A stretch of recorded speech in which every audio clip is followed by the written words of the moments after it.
नमस्कार, सायलीज किचनमध्ये सर्वांचे स्वागत आहे। तर मी आज बनवणार आहे काळ्या मसाल्यातले भरलेले कारले। तुम्ही माझी आधीची रेसिपी पाहिलीच असेल कारल्याची, ते देखील छान लागते। हे देखील एकदा तुम्ही नक्की बनवून पहा, हे देखील खूप छान लागते। कारल्याच्या बिया काढून घेतल्या, त्याला आता हळद व मिठाच्या पाण्यामध्ये अर्धा तास भिजत ठेवले। लोखंडाच्या कढईमध्ये खोबरे खरपूस रंगावर भाजून घेतले। लांब लांब चिरलेला कांदा देखील भाजून घ्यायचा, त्यामध्ये अद्रक व लसूण देखील टाकले आहे मी। मस्तपैकी कांदा देखील भाजून झाला आहे। मिक्सर जारमध्ये एक टोमॅटो घेतला आहे बारीक चिरलेला, तो देखील टाकून घेतला। भाजलेले मिश्रण देखील थंड झाले आहे, ते देखील मिक्सर जारमध्ये बारीक करून घ्यायचे।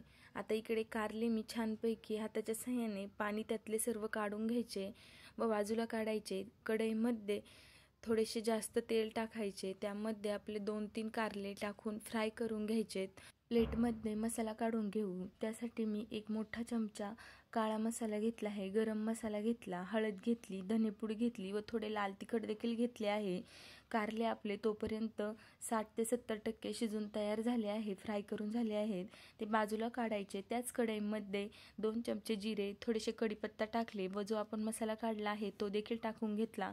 छानपैकी परतून झाला। आता बारीक केलेले मिश्रण देखील त्यामध्ये परतून घेऊ। चवीनुसार मीठ देखील टाकले आहे। मस्तपैकी मसाला आपला परतून झाला आहे, त्यामध्ये फ्राय केलेले कारले टाकून देऊया।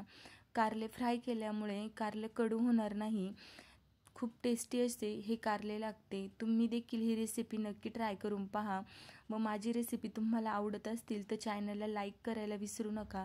जास्तीत जास्त लोकांना शेअर करा, सबस्क्राईब नक्की करा, कमेंट करायला विसरू नका। धन्यवाद।